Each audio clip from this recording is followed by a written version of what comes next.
ეთერშია საქართველოს საპატრიარქოს რადიო ივერია. FM 105-სა და 5-ზე.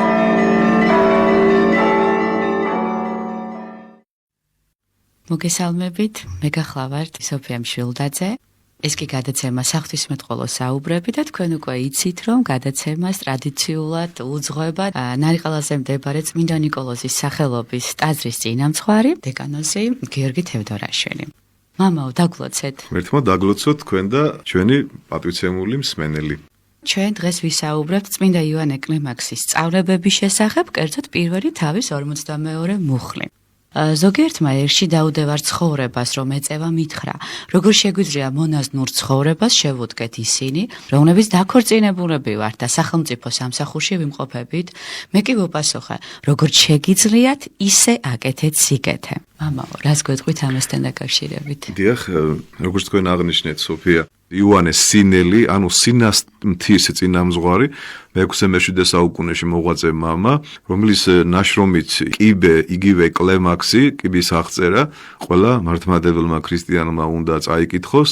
ეს არის 30 საფეხური, რომელიც იწყება სოფლიდან განდგომით და მთავრდება სიყვარულით, ვინც ამ საფეხურებს ვერ აივლის, ბუნებრივია ის ვერ მივაღმერთა და ამიტომ ჩვენ სასურველია ვისაუბროთ დღეს აი ამ წმინდა მამის შემოქმედებაზე და მის გარკვეულ ღვაწლზე და აი პირველი რაც თქვენ ამოიკითხეთ მე-20 თავიდან. დიახ, აი როგორც შეგიძლიათ ისე აკეთეთ სიკეთე და აი პირველი არის არავინ დააბეზღოთ.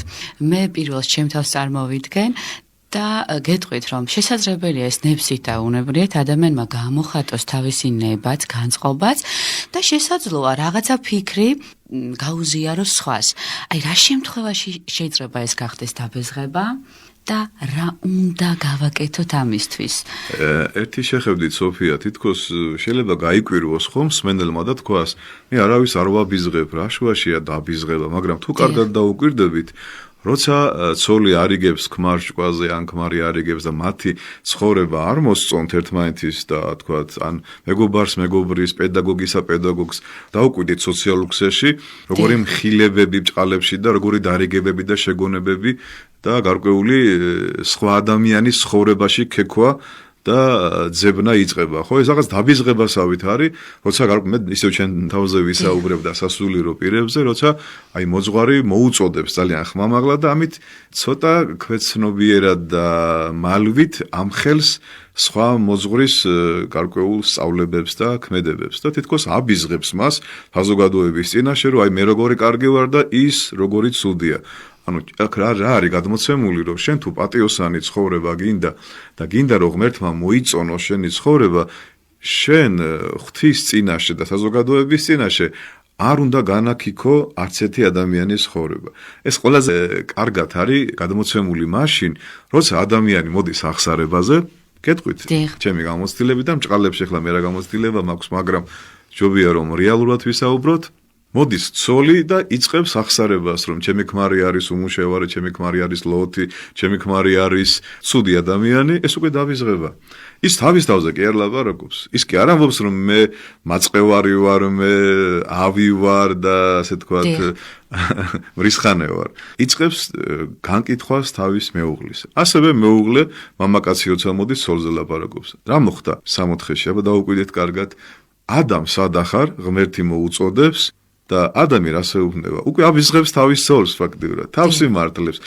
დაბიზღება თავის გამართლებასავით არის, შენ რომ ქალი მომეცი, იმან შემასწინა. უკვე დააბიზღა. ღმერთმა არ იცის ახლა ევას ბრალია თუ ადამის ბრალია, ეს ყველაფერი რაც 64-ში მოხდა. ან მე რო ადამიანი მესაუბრება, ვერ ხვდები ვისი რა ბრალია, მაგრამ ადამიანს უნდა თავისი ბრალეულობა გადააბრალოს სხვა ადამიანს. და აქ უკვე ეს დაბეზღებაა ფაქტიურად, როცა შენ სულ ცდილობ თავი იმართლო და შენი ბრალეულობა გადააბრალო სხვა ადამიანს. აი პირველი მუხლი არის ეს, დაუკვირდით? ესე იგი, შენ თუ გინდა რომ პატიოსანი ცხოვრებით იცხოვრო, არავინ არ უნდა დააბიზღო, არც აღსარებაში უფლის წინაშე, არც საზოგადოებაში გარეთ რო გახვალ და ჭორაობას დაიწყებ, არ უნდა თქვა ცუდი, არც ოჯახის წევრებზე და არც სხვა ადამიანებზე. აი პირველი მოთხოვნილება ეგ არის და მინდა პატივცემულმა მსმენელმა გაამახვილოს ყურადღება ამ საკითხზე. ესე იგი, ეს არის ერთგვარი ინდიკატორი, ხო, მამაო, თავისმართლების რეჟიმში დგომა ნიშნავს შენი ბრალეულობის კიდევ უფრო მეტად ხაზგასმას.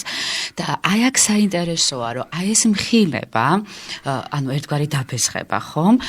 და თუ არის შესაძლებელი, რომ თქვათ ჩვენ ვამხილოთ სხვა ადამიანის ძლიერი მხარე, მისი კეთილი საქმე, ანუ დადებითი კონტექსტები, ანუ ესეც დაფესხება არის?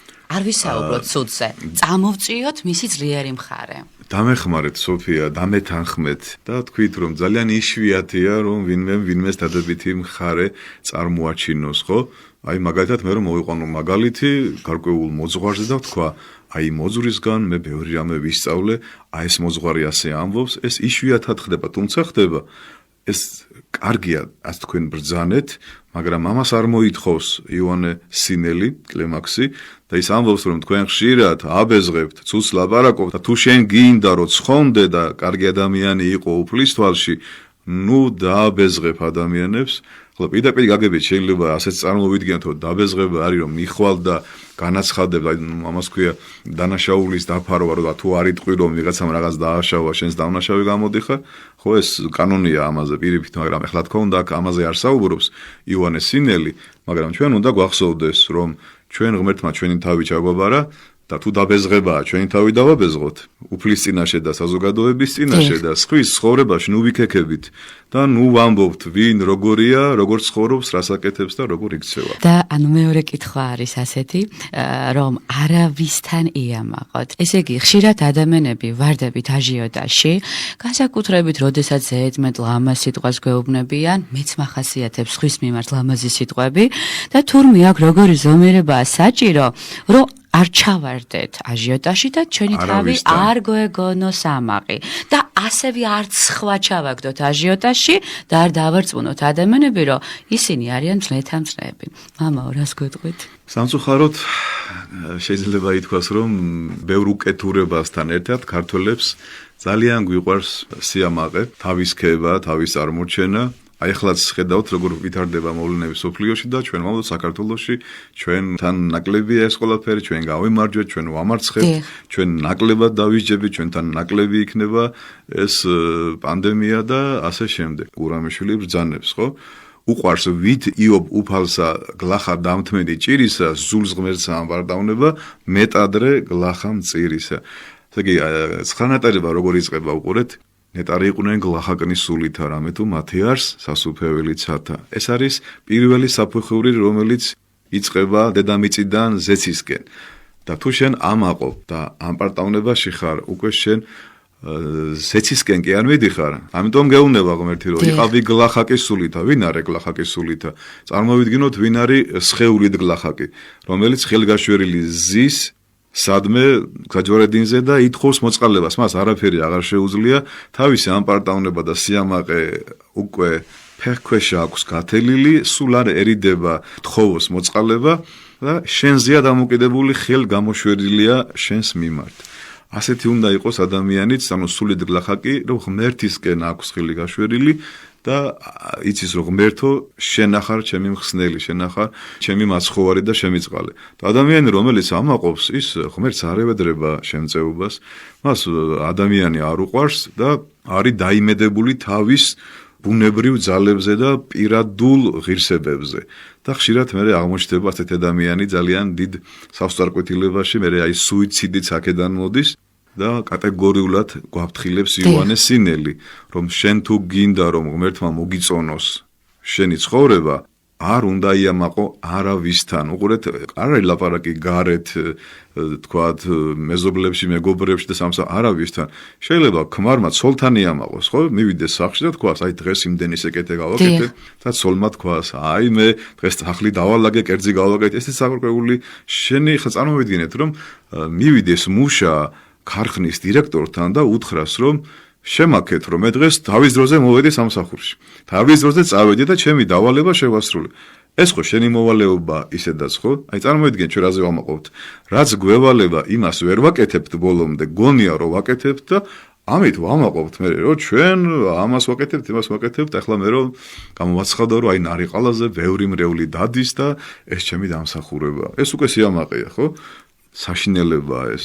და პირდაპირ გთხოვს წმინდა მამა, არავისთან არ ვიამაყოთ. მე კიდევ ამას ბევრი სკოლიოები აქვს ნამდვილად და მეთანხმებით სოფია. აი თქვენ პედაგოგები ბრძანდებით, წარმატებული პედაგოგი და თქვენ რომ ახლა იამაყოთ რომ მე ვარ ყველაზე კარგი ქიმიის პედაგოგი, ხო? უკვე თქვენი პედაგოგობა ძალიან სავალალო მდგომარეობაში აღმოჩნდება.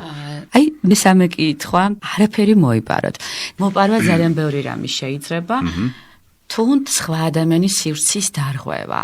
და ეს ალბათ შინაგანი კულტურაა, რაც ძალიან კარგად უნდა მოვისმინოთ თქვენგან რას გულისხმობთ. ათმცნებაში გარკვევით და ლაკონურად წერია, არა იქურდო. ძალიან ცოტაა, ხო, ეს ძალიან ლაკონურია, დაწვრილებით ამბობს კიდევ და მე ვეცდები უფრო დაწვრილებით ვისაუბრო, რომ არაფერი მოიპარო. სამწუხაროდ, როცა ადამიანებს უჭირთ, მაშინ თავის თავს ძალიან ბევრ გამართლებას უძებნიან და აცხადებენ, რა ვქნა, მე ახლა შუქის თანხა რომ არ მოვიპარო, გაზის თანხა რომ არ მოვიპარო, სამსახურიდან ეს რომ არ წავიღო და იმას რაღაცა რომ არ დავაკლო და იმას რაღაცა რომ არ წავართვა, მე შეერი დავრჩები და ასე ამბობენ ხშირად ახსარებაში, რა ვქნა, მამაო, ხოჭით რა ცხოვრებაც მოვიდა, დღეს რომ ყველაფერი გადავიხადო, რაც გადასახდელი მაქვს და რაც მევალება ის რომ გავაკეთო, შეერი დავრჩები. ეს არის ურწმუნო ადამიანის ნათქვამი და იმახსოვრეთ კარგად, რომ რასაც ჩვენ ვამართლებთ და სინამდვილეში ვიპარავთ, იმ ყველაფერს ჩვენ საკუთარ თავს პარავთ და იმახსოვრეთ ყოველთვის. რომ აი ჩვენ როცა პირდაპირ წერია ბიბლიაში, რომ აი მინდა მივმართო იმ ადამიანებს, ვინც დღეს გაჭირვებით სარგებლობს და ფასები მოუმატეს და კიდევ წონაში აკლებენ ადამიანებს გარკვეულ პროდუქტს, ხო? თქვენი სასწორი იყოს სწორი. არ დააკლოთ აი თქვათ ბატონებს მიმართავს რომ მუშებს, მონებს, ნუ დაუკავებთ ხელფას, ნუ დააკლებთ ჯამაგირს. ეს ყველას ეხება, თავრობასაც და რიგით ადამიანებს და ყველას. ყველაფერი ეს არის მოპარვა, როცა ადამიანი შრომობს და შენ შესაბამის ანაზღაურებას არ აძლევ. ან თავის დროზე არ აძლევ, ან აკლებ და ან ეუბნევ რომ შენი სამსახური ამდენი არ ღირს, შენი შრომა ამდენი არ ღირს და ცდილობ რომ შენ ისარგებლო და იმან ძალიან ცოტა მიიღოს საზღაური.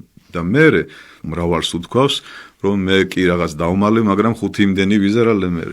5 იმდენი, 10 იმდენი. შენ რომ გონია რომ დღეს შუქის და გაზის თანხა დამალე, ხვალ ისეთი რამე შეიძლება გაგიფუჭდეს სახში, რომ მიხვდე რომ აი მე ამას რომ მალავდი და რომ მე არ ვაკეთებდი, რაც უნდა გამეკეთებინა, ეს ყველაფერი ძალიან ცუდად დასურდა. ელემენტარულად სამსახური მთავრდება 6 საათზე.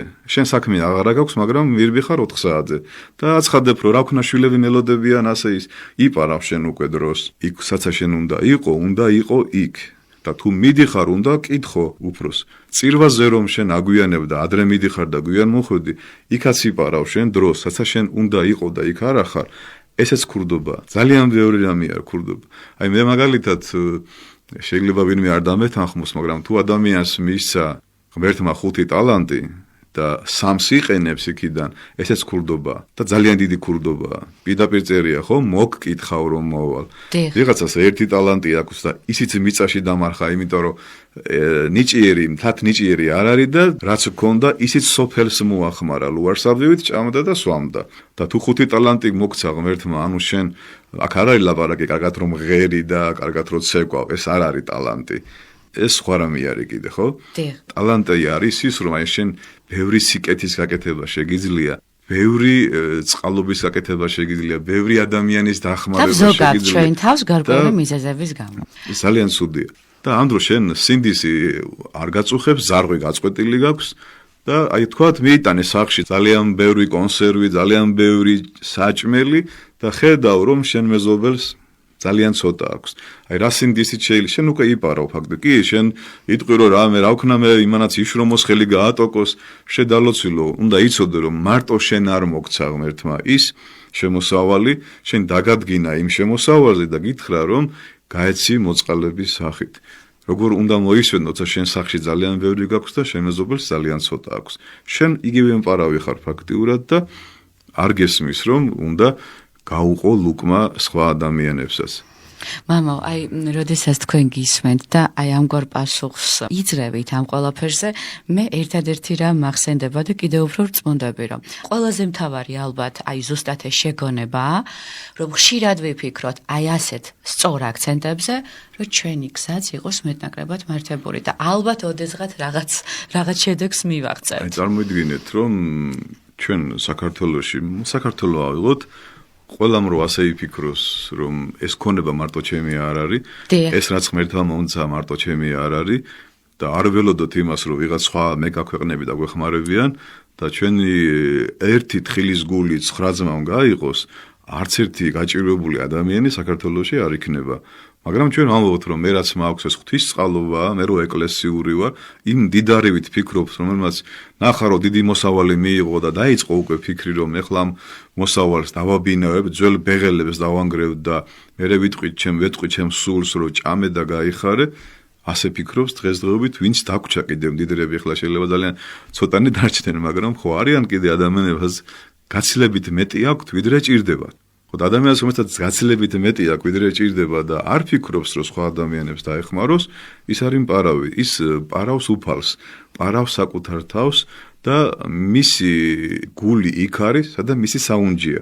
მისი საუნჯე არის ბანკში, მისი საუნჯე არის კარმიდამოში, მისი საუნჯე არის უამრავ სახლში, უამრავ მანქანაში და უამრავ დაგროვილ ქონებაში და იმიტომ შეხედეთ, რომ ამ ერთმა ბაცილამ, ერთმა პათოგენმა რა დღეში ჩააგდო ადამიანები. შეგიძლიათ გახვიდეთ და დააკვირდეთ ნებისმიერი ქვეყნის მოქალაქეებს, როგორი შეშინებულები არიან. ქონება აღარ გაუგიათ საწაიღონ და რო არაფერში ვერ ხმარობენ უკვე ამ ქონებას და იციან რომ შეიძლება დაავადებულები ძალიან მალე გარდაიცვალონ. უკვე ასე არიან შეშინებულები. მაღლა ვერ იყურებიან, იმიტომ რომ არ მეესვლებათ ღმერთთან, არაფერი გაცემული არ აქვთ და არიან შეძწუნებულები და იმ ძვირფასმა ქონებამ და იმ კბილებამდე შეიარაღებამ, იმ იდეოლოგიამ, იმ ცივილიზაციამ და ყველაფერმა ვერაფერმა ვერ უშველა.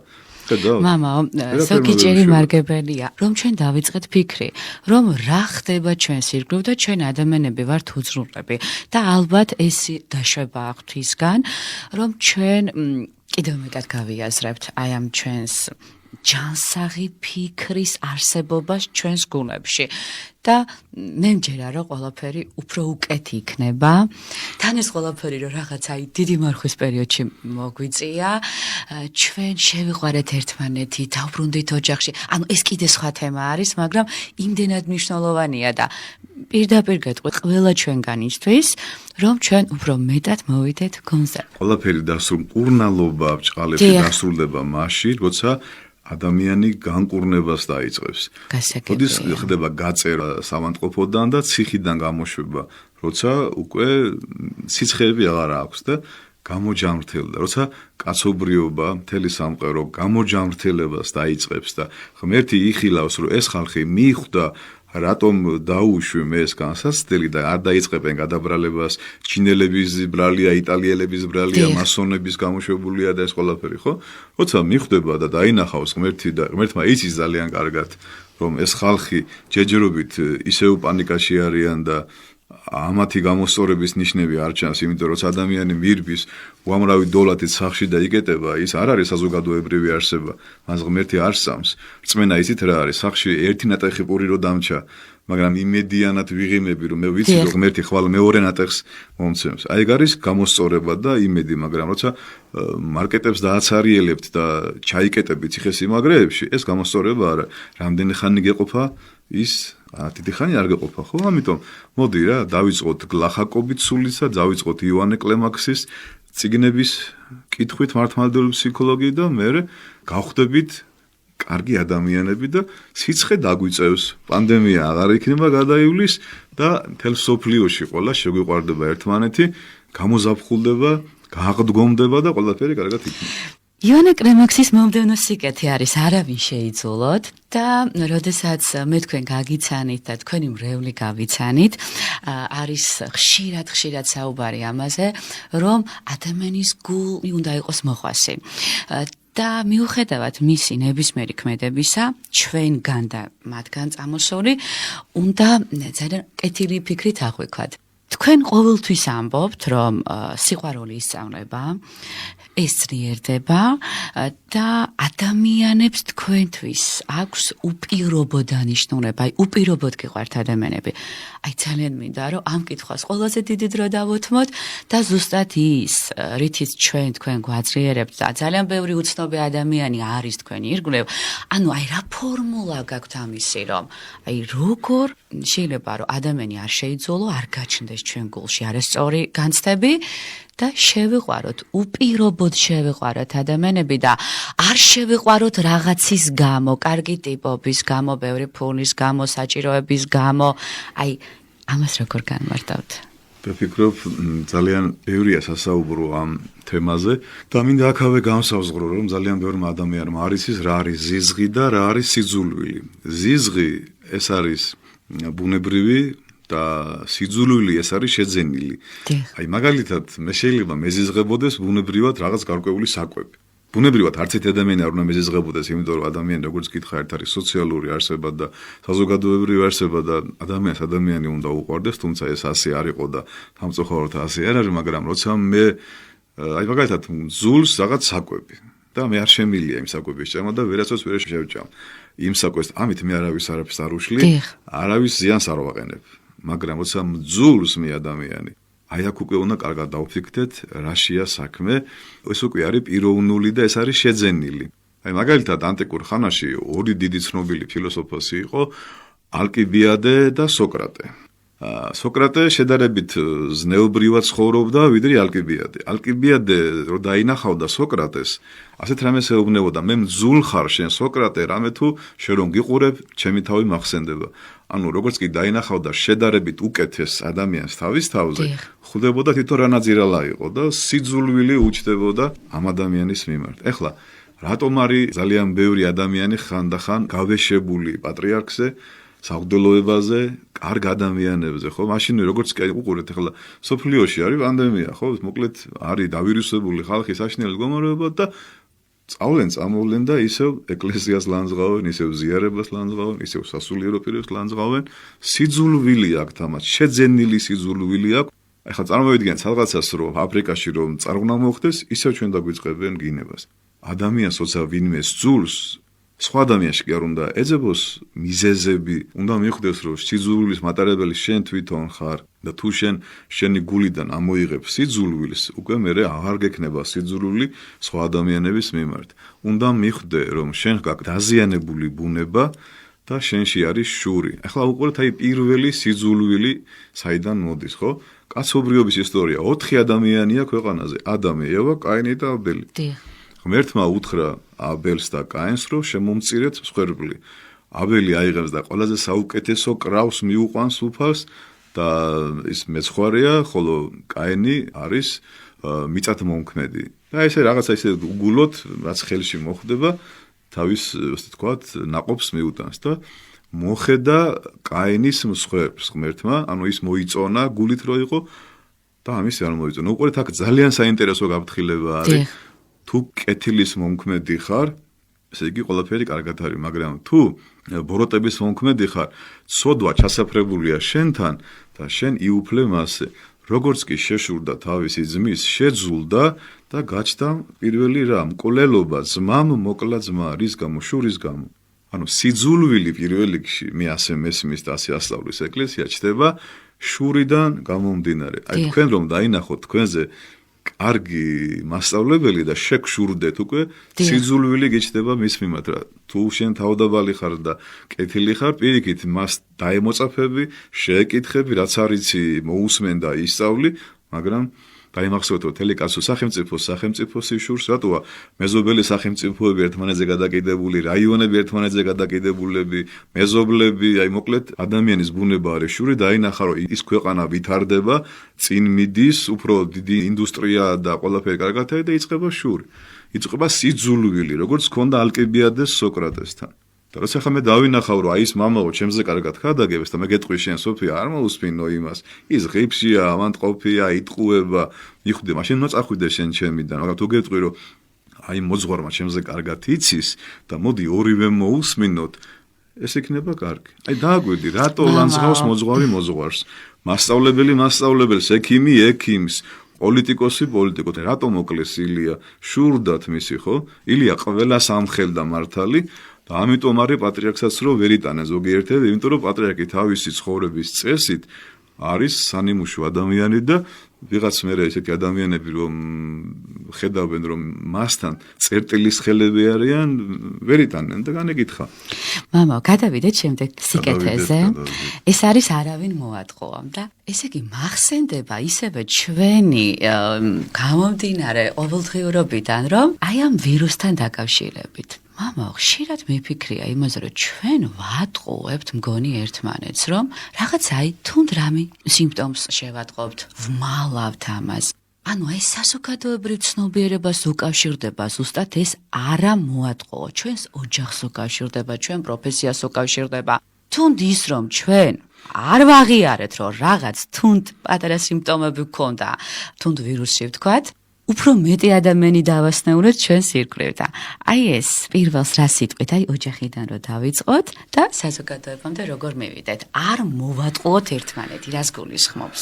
პირდაპირ წერია სახარებაში იოანე მოციქული ღვთისმეტყველი ბრძანებს, რომ ვინც ცრუობს, მისი მამა არის ეშმაკი, რამე თუ მან იცრუა პირველად. წარმოვიდგინეთ, პირველი ტყუილი თქვა ეშმაკმა, არაწმინდა სულმა, თან ისეთი შელამაზებული ტყუილი ნახევრად სიმართლე რომ მოატყუა ადამი, ევა და შემდგომში ადამი, ხო? აი დღეს შეიძლება ითქვას, რომ პოლიტიკოსები, ჟურნალისტები და ძალიან ბევრი რელიგიის თუ რაღაც გარკვეული იდეოლოგების წარმომადგენლები სიცრუეზე აგებენ თავიანთ. რატო იცით? სიმართლე ხალხს არ უნდა. თქვენ რომ ყველაფერი სიმართლე უთხრათ ადამიანებს, არავინ არ მოგისმენთ. პირდაპირ სიმართლე რო ეთქვა, ახლა ეშმაკს უნევრია, სიმართლე იცოდნენ იმათ უკვე და რაღა უნდა ეთქვა. ისეთი რამე უთხრა, რაც მათ არ იცოდნენ. აი ხშირად მინდა მშობლებს მიმართო, თქვენ ოჯახი ახსენეთ, ბავშვმა იცის რომ დედა და მამა ატყუებს და იმახსოვრებს ამას და მე ამ ტყუილს უკან უბრუნებს მშობელს და მე მშობელს უკვირს რომ სად ისწავლე შენ ტყუილი? დარეკას ახლა აღარ არის სახში კი სახლის ტელეფონები ფაქტად ხო იყო. ან მოკლედ კითხულობენ მამას და მამა ეუბნება უთხარი რომ სახში არა ვარ. ხო, თქვენ გეცინებათ, მაგრამ აი ხო ხედავ რომ ბავშვი გაოცებული არ მამა სახშია და ამ დროს დედა ეუბნება რომ არ არის ჩემი მეუღლე სახში. უკვე შვილი ძალიან ცუდ მდგომარეობაში ჩავაყენეთ ჩვენ ამით. მას ვასწავლეთ ჩვენ პირადი მაგალითით არასწორი ქმედება. ამას ჩვენ ის დაგვიბრუნებს აუცილებლად. ჩვენ გვირჩევნია რომ ადამიანს, ხა მაგალითად ადამიანი არის სნეულებაში, მიდიან ექიმთან და ჭირის უფალი გაიყვანს ექიმს და ეტყვის რომ არ უთხრა რომ ცუდად არის. ხა წარმოვიდგინეთ. ის ადამიანი რამოდენიმე ხანში, ძალიან მცირე ხანში უნდა აღესრულოს და უმალავენ რომ შენ შეიძლება აღესრულო და არ უთხრა და წარმოვიდგინე, იცი ხლა და უმალავენ რომ ადამიანს აქვს ძიმე სენი და აღსარება თქვას, ეზიაროს და შეიძლება სულაც არ გადაიცვალოს, ხლა ექიმებმა არიციან ყველაფერი ხო, ვინოდის გარდაიცვლება. ასე რომ აი დღეს პირდაპირ შეიძლება ითქვა სოფია რომ ტყუილზე დგას მთელი სამყარო. ნებისმიერ გამომსვლელს მოგუსმინეთ და 50% მის გამოსვლაში არის ტყუილი. და ხანდახან მე მაინც ჩემსკენ მოუბრუნდები, ჩვენსკენ მოუბრუნდები, გარკვეული სასულიერო პირი თავის და უნებურად სრულ ნუგერს აძლევს ადამიანებს და ეუბნება ასე იქნება, ისე იქნება, ფაქტობრივად სრულს არ იცის როგორ იქნება. იმედი სხვა არის, იმედი უნდა იყოს გამყარებული წმინდა წერილზე, სწავლებაზე და ასე შემდეგ, ხო და ადამიანებს რო ეუბნები რომ აი ეს პანდემია რაც გავრცელდა და რაც ხდება, არაფერი არ არის, კაცო, მოკლედ აი ეს რაღაც, რას ქვია, არაფერი არ არის.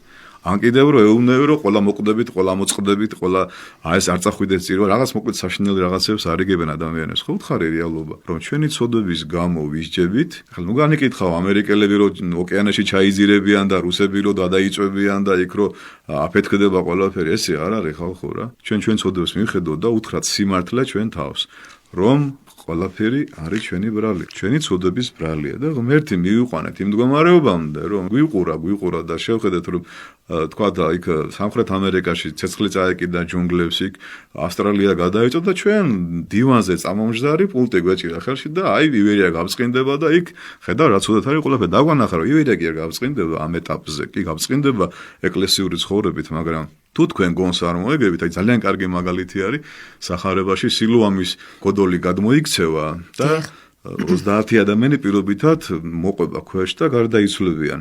საკურთხეველში მოკლავენ ათეულობით იუდეველს და მათი სისხლი სამსხვერპლოს სისხლს შეერევა. და ქრისტე ეუბნება, რომ აი ის იუდეველები, გალილეველები, ვინც სილუამის გოდოლმა მოიყოლა და გარდაიცვალა, თქვენზე ცოდულები კი არ იყვნენო, მაგრამ თუ თქვენ არ შეინანებთო, თქვენც იგივე დაგემართებათ. ხედავთ რა წერია სახარებაში. ანუ ჩვენ რო დავინახეთ, რომ იქ, აქ და სხვა ქვეყანაში რაღაცები ხდება და ვიძახით, რომ ისინი დაისაჯნენ, ღმერთი გეუბნება, ისინი თქვენზე ცოდულები კი არ იყვნენ, თქვენ თუ არ მოინანიებთ, თქვენც იგივე დაგემართებათ. უკვე რატო გამოცხადა პანდემია? ესე იგი არის საყოველთაო პრობლემა. ესე იგი ჩვენ ტყუილში ვცხოვრობთ მთელი მსოფლიო, ჩვენ განუდექით ღმერთს და ღმერთი გეუბნება, აი ახლა მე თქვენ გაგაფრთხილეთ. აი შეიძლება ითქვას, რომ აი პატარა ადამიანს რო გაცივება რო დაემართება, ხო? სანამ 40 გრადუსზე ავა ტემპერატურა, სანამ 37 გაქვს და 38 და 2 ხაზი გაქვს, თბილად ჩაიცვი, დედას და მამას დაუჯერე, ანუ დედა ეკლესიას დაუჯერე და მამა ღმერთს დაუჯერე და შეინანე, ხო ფაქტია ხალხო, რომ როგორი ცხოვრებითაც ცხოვრობდით, ამ ცხოვრებამ მეგვიყვანა ჩვენ პანდემიამდე, ხო? ხო და მოდი რა, ესე იგი ეს არასწორი ცხოვრება იყო, არასწორი გზა იყო. ეხლა ჩვენ უნდა ვიეროთ ქრისტეს გზით, ჭეშმარიტების გზით და სიცოცხლის გზით. ეს რა არა იცრუო, არა იპარო, არა იმრუშო, არ იჩხუბო და მოკლედ არ გშურდეს და ასე შემდეგ. და აი ნახეთ ჯერ კიდე მე-6 საუკუნეა ეს სიტყვები დაიწერა მე-6 საუკუნეში. მაშინაც იყო ხო სიცრუე, მაშინაც იყო განკითხვა, ქურდობა, ყაჩაღობა და თუ ჩვენ აი ამ სწავლებით ვივლით, ჩვენ ქვეყანას აღარ დაემართება მსგავსი შიშები და უბედურებები. ასე რომ ძალიან ხშირად, აი ხლა მე შეიძლება ვიღაცა არ დამეთანხმოს, მაგრამ ტყუილით ასე ადამიანები უკვე ისე მიეჩვენენ, აი დააკვირდით სოფია, ხანდახან აი არაფერში არ ჭირდება ადამიანს ტყუილი და მიჩვეული აქვს ისე ენა, რომ სულ სიცრუეს ლაპარაკობს. მამაო, ასე რომ შორს ჩვენგან ტყუილი. აი საგანგებოდ ეს ორი სიკეთე ერთად მინდოდა დამესვა, ანუ არ მოიტყუო და ეკლესიაში არის ყოველთვის. ესენი რაღაც ორივე ერთად აი საოცარი ურთიერთკავშირია, რომ როდესაც ეკლესიაში იწყებს ადამიანის სიარულს და მეტნაკლებად ბევრ წესს ითვალისწინებს, ესე იგი ნაკლები სიტყვით და ბევრი ქმედებით შესაძლოა, რომ აი თუნდ ამ ტყუილთან მიმართებას დავარეგულიროთ. და მამაო, ადამიანები ვცდილობთ, უბრალოდ რო გჭირდება ამისთვის, რომ აი ეს ჩვენში გახდეს რეფლექსორი და ეს ყველაფერი გადავიტანოთ ყოველდღიურ დინამიკაში. აი, მამაო, რას გულისხმობს ეკლესიაში ყოველთვის სიარული და რა სიკეთე მოაქვს მას ადამიანის გულისთვის და გონებისთვის? ეს სიტყვები ჩვენ რომ ადრე წაგვეკითხა, შეიძლება დიდი ყურადღება არ გაგვემახვილებინა, ხო? აი დღეს თქვენ ხედავთ, რომ სასულიერო პირები პირდაპირ სოციალურ ქსელში მასმედიით მოგვიწოდებენ, რა დრო დადგა სოფია, რომ მღვდელი მრევლს მოუწოდებს, რომ დარჩი სახში, არ მოხვიდეო წირვაზე, 2 კვირის მერე მოდიო. აი ეს იმდენად გაუგონარია და იმდენად ბოლო ჟამის ნიშანია, რომ დაი გაოცებული ვარ. აი მე ხოლმე აი ამას ვერანაირი კრიტიკას ვერ უძლებს ეს სიტყვები, ხო?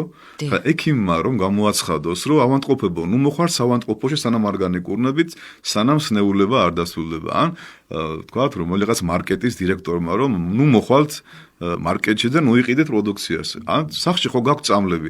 სახში წაიკითხეთ, სახში ილოცეთ, სახში იმკურნალეთ, ყველაფერი სახში გააკეთეთ. ეკლესია ეს არ არის მარტო ჯვარ-გუმბათოვანი შენობა და ბაზილიკური ნაგებობა, ეს არის ქრისტეს მისტიური სხეული, მინდა ამ სასულიერო პირების გასაგუანთაც თქვა, გასაგებად, მოვედით ჩემ და ყოველნო მაშრალნო და ტვირთმძიმენო და მე განგისვენებ თქვენ. გახარებულო და ბედნიერებო კი არ მოდითო, მაშრალნო, ტვირთმძიმენო, ანუ დაღლილებო, დაქანსულებო, გადაღლილებო, დამწუხრებულებო, შეშინებულებო, დავირუსებულებო, გაჭირვებულებო, სნეულებო, ყველა მოვედით ჩემდან და რას ამობს ქრისტე, მე გაანგისო. ქრისტე იტყოდა მაშინ რომ ხან მოდით და ხან არ მოხვიდეთ, ხო? სადმე წერია სახარებაში რომ აი ამ დროს მოდით, ან ამ დროს არ მოდით. როცა ყველაზე ძალიან მჭირდება ღმერთი, როდის მჭირდება? როცა მივხვდები რომ მე უკვე უსუსური ვარ, ყველა ჩემი ხორციელი ძალა და სულიერი ძალა გამომელია ამოუწურე რესურსი უფალო შემიწვალე. ეხლა ადამიანი რომელიც აი უყო ზაფხულია ეხლა თქვა სოფია და ბათუმში შეზლონგზე არის წამოგორებული და შესქერის ზღვას ტკბება ამ სოფლიური რაღაც პეიზაჟებით და ფიქრობს, ეხლა ჩავალ თბილისში, მანქანას შევცვლი, ახალ სამსახურს დავიწყებ, მოკლედ გადავარ სხვა სახლში და მოკლედ რაღაც წარმატებებზე ფიქრობს და შევიდა ზღვაში და უცბად დაიწყო დახრჩობა. ეს ყველაფერი ხო დაავიწყდება მაშინ, რა სიტყვის? უფალო შემიწყალი მიშველეთ, ხო დაიყვირებს. ვინ არის ჩვენი მშველელი? იესო ქრისტე, ხო? მას ქვია მხსნელი, გადამრჩენელი. და როცა მე ახლა ყველაზე ცუდად ავარ და დავირუსებული ვარ, შეშინებული ვარ, ყოველ დღე ტელევიზიით მეუბნევიან, არ მოხვიდე, არ წახვიდე დაჯეკის სახლში და მე არ წავიდე ამ დროს წირვაზე და ამ დროს მე მაფრთხილებს ჯანდაცვის სამინისტრო და ჩემი ძვირფასი წმინდა სინოდის წევრები, რომ მიდი, ოღონდ დისტანცია დაიცავ, ხელები დაიბანე, პირი დაიბანე, არ გადაკოცნო, არ ჩაეხუტო. ხედავთ, ნორმალური ქმედება შეიძლება, ხო? ოღონდ მე წავა წირვაზე თუ სახლში დავრჩები, მთავარი არის აქ რწმენა. მე თუ იმდენი რწმენა მაქვს, რომ არ წავალ წირვაზე და სახლში ქრისტე მოვა და გამკურნავს, დაჯექით სახლში. კი ბატონო და ძალიან ბევრი კარგი ადამიანი ეხლა ზის სახლში და მე რამ ნეძგინა ვილაპარაკო ის წირვაზე მაინც არ წავა. თვითონ ქრისტე რო გამოეცხადოს და უთხრას რომ ამოდიო ნარეყალაზე მაინც არ წავა. ისია შეშინებული, მაგრამ მე მათ კი არ დავცინი. კი ბატონო იყვნენ სახლში, მათთან თუ მივა ქრისტე და დაამშვიდებთ, კი ბატონო, მაგრამ ეკლესიაში სიარული ჩემი დადგენილი არ არის. არც პატრიარქის და არც მღვდლების ეკლესიაში სიარული ეს არის თვითონ ეკლესიის და მოციქულების დადგენილი. აი წარმოვიდგინეთ ხალხო, ეხლა ჩვენ ეხლა ეკლესიები უკვე წარმოგვიდგენია სიონის, სამება, ნარიყალა, ქაშვეთი. ასე არ იყო ადრე. მონები, შეშინებულები კატაკომბებში დადიოდნენ და ეხლა პავლე მოციქულს რო ეთქვა, ან რომელიმე არ მოხვიდეთ ეხლა, აი ეხლა თქვენ დაგიჭერენ და ყოველ წუთში ქრისტიანი რომელიც კატაკომბის ეკლესიაში მიდიოდა, ყოველ წუთში შეიძლება შეეპყროთ და დავირუსდებოდა კი არა, ჯვარზე გააკრავდნენ და ფეხები ჩამოკიდებდნენ და ლომების ხახაში დაასრულებდა კოლეზიუმში სიცოცხლეს. რომელი მოციქული ამბობდა, რომ არ მოხვიდე დევნა იქნება, გააფრთხილეს კვირიკე და ივლიტა. ივლიტა გააფრთხილეს, არ წახვიდეო, გაწამებენო. და რა თქვა, დაჯდა სახლში ივლიტა?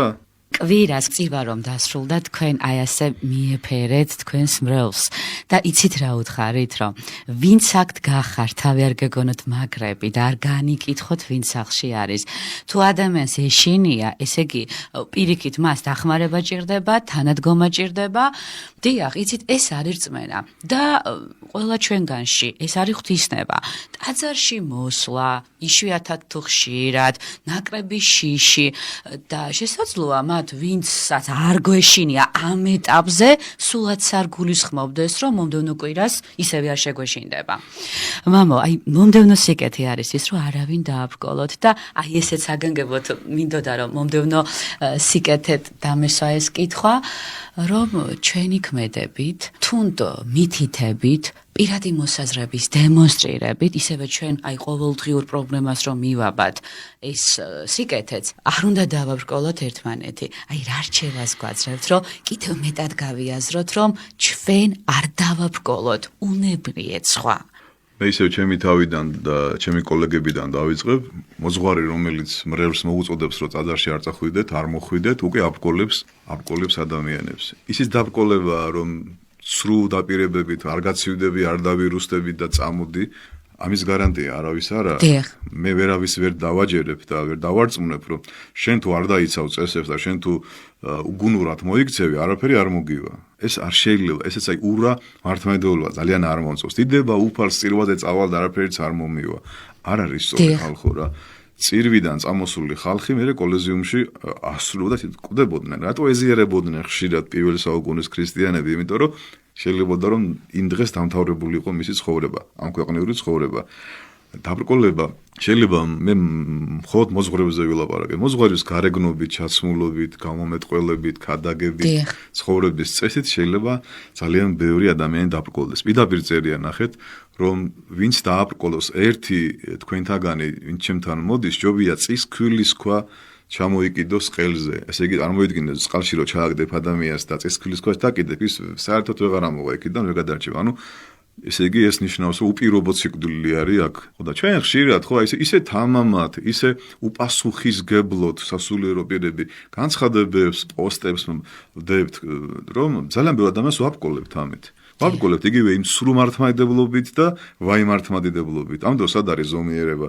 სად არის ადამიანის პიროვნული გადაწყვეტილება, პიროვნული არჩევანი, სად არის, ხო? დიახ. როცა მე უპირობოდ ვეუბნები, რომ მოდი არაფერი მოგივა, ესეც არასწორია და ის რომ დარჩი და არ გამოხვიდე, ეგეც არასწორია, ხო? მე ვეუბნები, შენ გადაწყვეტილება მიიღე, თავისუფალი ნება გაქვს, მოდი განსასწრში რა ხანახარ, მე და შენ ერთად ვილოცოთ და ღმერთი გამოაჩენს მოწყალებას. ნახეთ, აი აბრაამს მიყავს ისააკი, რომ უნდა შეწიროს მორავიას მთაზე. პირდაპირ უთხრა ღმერთმა აბრაამს, რომ შენი შვილი შემომწირე. და ისააკი ხედავს, რომ სხერბული არ მიყავს მამას, მიაქვს ცეცხლი, ფიჩხი აკიდა სახედარზე და იყურება, ვერ ხედავს მსხვერპლს. და ამ დროს აბრაამი დარწმუნებულია, რომ ღმერთი ისეთ რამეს მოიმოქმედებს, რომ ყველაფერი კარგად იქნება. აი ეს არის რწმენა, ეს არის უფლისნება. ჩვენ რო გწამდეს, რომ უფლისნება, დაშვება და განგებულება ჩვენ სასიკეთოთ არის ეს ყველაფერი და ღმერთი თუ მე მას მივენდობი, როგორც ისააკი და აბრაამი და მოსე და იობი მიენდო ღმერთს, მამა გიორგის კი არ უნდა მივენდო, ღმერთს რომ მივენდობი, სახში თუ დავრჩები, სახშიც კარგად ვიქნები და ეკლესიაში თუ წავალ, იქაც კარგად ვიქნები, ოღონდ თუ სახში არ მივენდობი ღმერთს, დავსნეულდები, კარებს ვერ ჩაუკეტავ შენ ვირუსს, ფანჯრიდან შემოვა, ან სხვა საშუალებით შემოვა და თუ ტაძარში წახვალ და უგუნურად მოიქცევი, არ წირვას მოისმენ, იქ დაარღვევ რეგულაციებს და არ გაუფრთხილდები თავს, იქაც დასნეულდები. ადამიანი უგუნური ქმედებით, უგუნური სიტყვა პასუხით, ჩაცმულობით და თავის ცხოვრების წესით ხშირად აბკოლებს სხვა ადამიანებს. ამიტომ ჩვენი ჩაცმულობა, გარეგნობა, აგებულობა, სისქე, სიმაღლე თუ რა ვიცი, ყველაფერს გვაკვირდებიან, როგორც პატარძალი რო სოფელში რო ყველა გამადიდებელი შუშით უყურებს, ასე უყურებენ დღეს სასულიერო პირებს, იმიტომ რომ მათ სოციალურ ქსელში რომ მათ გვერდზე რო შევძანდებით, იქ ყველაფერი ჩანს, ხო ის მოძღვარი მლოცველია, თუ ბოჰემურად ცხოვრობს, თუ დიდარია, თუ ღარიბია, თუ შვილები უყვარს, თუ მრევლი უყვარს, ხო? ყველაფერი იქ უკვე ნათელია. ამიტომ ხშირად ჩვენი მოქმედებები და რაღაცები ვაბრკოლებთ. აი თქვენი ფრაზებიდან მახსენდება თითის წვერებზე სიარონი არაჩვეულებრივად ასახავს იმ ზომიერებას, როგორც ჩვენ უნდა მოვიქცეთ. და მამაო, გარემო იმსგავსებს ადამიანებს, ადამიანებიც თანდათან მოვეკებით გონიერებაში, რომ დავემსგავსოთ იმ გარემოს, სადაც ჩვენი მოძღვარია, ჩვენი ოჯახია, ჩვენი მართებული ხედვებია და მე იმეც ვიტოვებ, რომ ყველაფერი ძალიან დაალაგდება. და კიდევ ერთხელ მინდა, ესე იგი, აი ამას თავი მოვუყარო და ბოლო სიკეთეზე ვისაუბროთ. ესე იგი, ეს იყო არავინ დააბეზღოთ, არაფერი მოიპაროთ, არავინ მოატყუოთ, არავისთან იამაყოთ, არავინ შეიძოლოთ. ეკლესიაში ყოველთვის იარეთ, არავინ დააბრკოლოთ და ბოლო არის ასეთი სხვის საკუთრებას მიიტაცებთ, ანუ მოინდომებთ თქვენი მეუღლეები იკმარეთ. აი შეხედეთ, ეს საოცრად ამაფიქრებელია, რომ ამ ადამიანს დაჭირდა ამაზე ფიქრი და ხაზგასმით აღნიშნა, რომ სხვის საკუთრებას მიიტაცებთ, თქვენი მეუღლეები იკმარეთ. ეს არის მეათემცნება, სოფია ფაქტიურად, სხვისი არაფერი ისურვო. ეს იქნება იქ წერია სახედარე კარაული, სახლი, კარი, მეუღლე, ანუ არ უნდა შეგშურდეს სხვა ადამიანის. აი, ხო გითხარით, რომ როგორც კი კაენს შეშურდა აბელის, მაშინაც ჩაიდინა მკვლელობა, ხო? აი, სახელმწიფოს იშურს და აი ფაქტიურად ეს არის რეზიუმე, რომ თუ გინდათ რომ ღმერთს ჩვენი ცხოვრება მოეწონოს, სხვისი არაფერი არ უნდა ვისურვოთ, იმიტომ რომ თუ ვისურვებ, მომინდება მოპარვა, შემძულდება, შემშურდება. უკვე მინდა რომ აი წარმოიდგინეთ ძალიან საინტერესო მაგალითი გამახსენდა დავით მეფსალმუნე, ადამიანი, რომელიც არის სამი რელიგიის წმინდანი, მუსლიმანებისთვის არის წმინდანი, ებრაელებისთვის ხო არის და არის და არის მართლმადიდებლების წმინდანი. კაცი, რომელიც არის ისრაელის მეფე და დაინახა ერთოზე, რომ ლამაზი ქალი ბანაობს. გაიგო, ეს არის მისი მხედართმთავრის ურიას ცოლი. ეს პიროვნება გაგზავნა პირველ ხაზზე ბრძოლაში, მოაკოლევინა თავისი ერთგული მხედართმთავარი. მის ცოლთან იმურუშა და ჩავარდა ცოდვაში. მაგრამ რა გააკეთა მერე? თავზე ნაცარი დაიყარა, ჯვალო ჩაიცვა და დაწერა 50 ფსალმუნი. მიწყალემე ღმერთო დიდითა წყალობითა შენითა. აი ერთი შეხედვით, ხო, ვითომ არაფერი ჯერ თვალით დაინახა, მოიხიბლა, იმურუშა, მოკლა, მაგრამ მერე მოინანია. აი ეს ყველამს უნდა გვახსოვდეს, რომ ის ლამაზი ქალი, ის ლამაზი კაცი, ის ლამაზი სახლი, ის ლამაზი ავტომობილი, ის ლამაზი ქვეყანა არ არის შენი წადი ესტუმრე, დატკბი, მოიხილე და წამოდი უკან მერე ვისაც სხვის ქონებაზე თვალი უჭირო, თავისი ოხრად რჩებაო. ქართული ანდაზა არის ხო? და შენ თუ გინდა რომ შენც ყავდეს ლამაზი ცოლი თუ ლამაზი სახლი თუ მოკლედ რამე ეს უნდა ითხოვო ღვთისგან და მერთი შრომით ოფლით მოგცემს მეუღლესაც, ოჯახსაც, მანქანასაც, სახლს, კარს და ყველაფერს ხო? მარტო ესე რომ თვალი გიჭირავს სხვა ადამიანის ქონებაზე ძალიან ცუდი ადამიანი ხარ მაშინ და მე ვიცი ქართული ფილმიც არის ამაზე ფილმები არის უამრავი რომ ადამიანები რომლებსაც აი თვალი უჭირავთ სხვაზე და მე შურთ ძალიან ძიმე მდგომარეობაში ასრულებენ ცხოვრებას აი მეფეც კი იყო რა ნაბუთეს ეს უბრალო ადამიანი იყო მამული ქონდა და ის მე მგონი დედოფალი იყო იზაბიელი რომ შეშურდა დედოფალს წარმოიდგინე ისრაელის დედოფალს უამრავი ქონება აქვს და იმისი ვენახე შეშურდა და ის ნაბუთე მოაკვლევინა და მისი ქონება ჩაიგდო ხელში. ნახეთ რა საინტერესო ის არის მე წინასწარმეტყველი სამუელი მიდის მეფე დავითთან უნდა რომ ამხილოს რომ ესეთი რამე რო ჩაიდენ ეუბნება რომ აი წარმოიდგინეო რომ შენ ყავსო ძალიან ბევრი ცხვარი და მოგივიდაო სტუმარი და შენს ახლობელსო მეზობელს ყავსო ერთიო ცხვარიო და იმ შენ სტუმარსო იმასო წართვი ერთი ცხვარი და ის დაუკალიო როგორი ადამიანი იქნება ძალიან ცუდი იყო და შენახარო ეს ადამიანიო და არიან ადამიანები სოფიო რომ თვითონ აქვთ დიახ კარგი სახლი აქვთ, კარგი მეუღლე ყავთ, ყველაფერი და კიდე სხვაზე უჭირავ თვალი. კაცის გული ისეთია, ვით მორევი შავი ზღვისა, აგინდ კარგი ცოლი ყავდეს, მაინც ენატრება სხვისა. მამა, აი რომ ვუყურებ ხოლმე და რაღაცებს ნაწარმოებს რომ გადავხედავ ჩვენს აი დიდ ადამიანებს, როგორიც ვაჟა რუსთველი, გორამიშვილი. აი ლადო ასეთიანს აქვს რომ ხომ ლამაზი ეს ჩემი ცოლი, მაგრამ მე უფრო ლამაზი მინდა. ატმის ხესავით, აფეთქებული, დამოქნეული გავაზივით.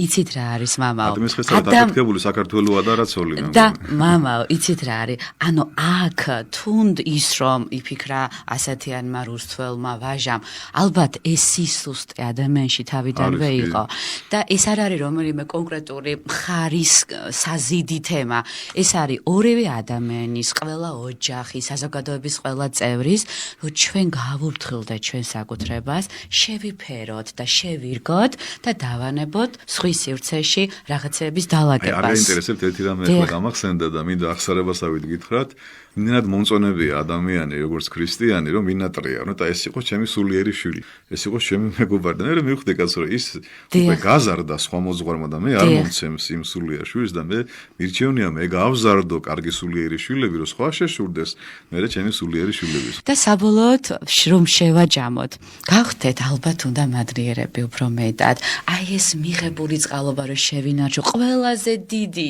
სიძნელი ალბათ მიღებულის მოპოვებულის აღიარებულის შენარჩუნება ძალიან დიდი მადლობა ამ შეგონებისთვის თანადგომისთვის მე გახლავართ სოფია მშვილდაძე გადაცემას უძღვებოდა ნარიყალაზე მდებარე წმინდა ნიკოლოზის სახელობის ტაძრის წინამძღვარი დეკანოზი გიორგი თევდორაშვილი მამაო მადლობა მადლობა თქვენ და მადლობა უფალს